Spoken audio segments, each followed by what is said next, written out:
Okay, Vidya Chavan. विद्याताई, आप ही बता दीजिए, आपके बड़े नेता जो कह रहे हैं वो सही है ना? विलय होने वाला है, मर्जर होने वाला है और आप एनडीए में जाने वाले हैं ना?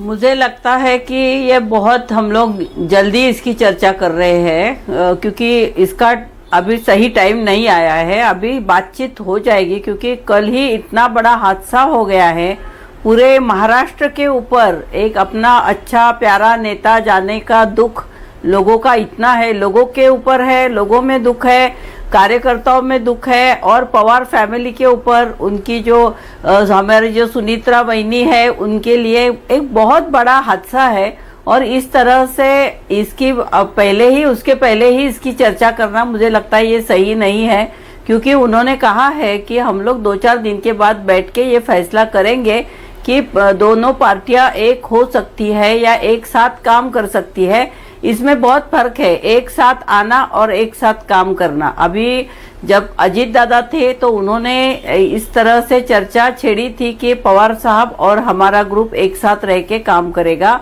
जो अभी जिला परिषद के महानगर पालिका नगर पालिका का चुनाव आए उसमें ऐसी चर्चा थी, और ये चर्चा अगर कार्यकर्ताओं में एक उत्साह था कि हम लोग फिर से एक साथ आके काम करेंगे।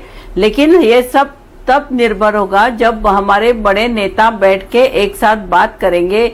वहां आपने देखा उनके अध्यक्ष है अजीत दादा के सुनील तटकरे जी है, प्रफुल्ल पटेल भाई है, फिर यहाँ शरद पवार साहब खुद है, सुप्रिया ताई है। ये सब एक साथ बैठ के मिलकर चर्चा करके एक सेकंड रुकिएगा। देखिए, आपने कहा इस बारे में बात करना जल्दबाजी है। देखिए, मैं इस बारे में बात नहीं कर रहा हूं, मैं भी नहीं करना चाहता था इतनी जल्दी, लेकिन आपके बड़े नेताओं ने बयान दिया है। जयंत पाटिल का बयान है, एकनाथ खड़से का बयान है, और भी कई नेताओं के बयान है। वो कह रहे हैं विलय अभी भी आगे बढ़ रहा है। यहां तक कि इतनी अंदर बातचीत चली गई थी कि कैबिनेट में एनसीपी शरद पवार गुट के कौन से नेता मंत्री बनेंगे, इन नामों पर भी सहमति हो गई थी। तो अब तो आप इतना तो बता दीजिए, जो आपके नेता कह रहे हैं वो सही है ना? जी देखिए, कल जब अजीत दादा के अंत्य संस्कार के लिए हम लोग बारामती में थे तो उसके बाद तुरंत ये चर्चा मीडिया में शुरू हो गई है। हर एक नेता अगर अपने अपने स्थान से जाता है तो वहां मीडिया उसको पकड़ लेती है, घेर लेती है और पूछती है कि आगे क्या होने वाला है, आगे क्या होने वाला है, आप लोग एक साथ जा रहे हैं या ना जा रहे हैं। तो उसकी ये बयानबाजी या नेता कुछ बोल रहे हैं उसके ऊपर अभी बयान करना मुझे लगता है सही नहीं है। कार्यकर्ताओं की, नेताओं की, सब लोगों की इच्छा है कि दोनों राष्ट्रवादी कांग्रेस फिर से एक साथ आके एक साथ रहे। आगे क्या होगा इसके बारे में हमें अभी तक जानकारी नहीं है। अच्छा, मतलब महाविकास आघाड़ी में जाने का तो कोई चांस नहीं है ना? एनडीए में ही जाएंगे ना विद्याताई? नहीं, अभी हम लोग महाविकास आघाड़ी में ही है। हम लोग भाजपा के साथ नहीं जा सकते, ऐसा हम लोगों का हमेशा ये कहना था। और हम लोग अलग इसीलिए हुए थे कि हम लोग भाजपा के साथ नहीं जाएंगे।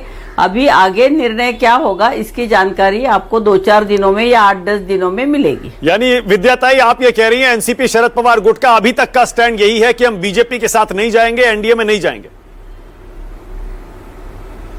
हाँ, ये तो बराबर, ये तो स्टैंड है ही। लेकिन स्थानिक तौर पे अभी जब जिला परिषद का चुनाव है उसमें हम लोग एक साथ रह सकते हैं, क्योंकि वहाँ कार्यकर्ताओं का जो ये रहता है कि भाई हमें इसके साथ जाना है, इसके साथ नहीं जाना है। तो ये कार्यकर्ताओं के ऊपर निर्भर रहता है कि हम किस तरह से चुनाव लड़े।